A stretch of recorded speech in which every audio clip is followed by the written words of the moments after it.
في إطار مكافحة الجريمة بشتى أنواعها، تمكن عناصر فصيلة الأمن والتحري للدرك الوطني بقسنطينة من توقيف شخصين على متن سيارة أجرة نوع رونو سيمبول.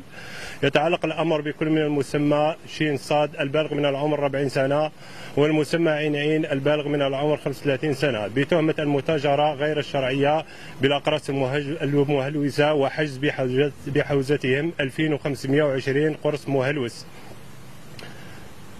أجنبية الصنع من الدواء نوع بريغابالين 300 ملغ.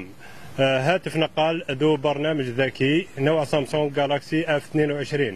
هاتف نقال ذو برنامج ذكي نوع سامسونج M11 أزرق اللون.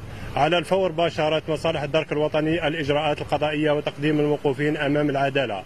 قيادة الدرك الوطني تضع تحت تصرف جميع المواطنين الرقم الأخضر 1055 وموقع الشكوى المسبقة PPG GN MDN للتبليغ عن جميع التجاوزات والتصرفات السلبية.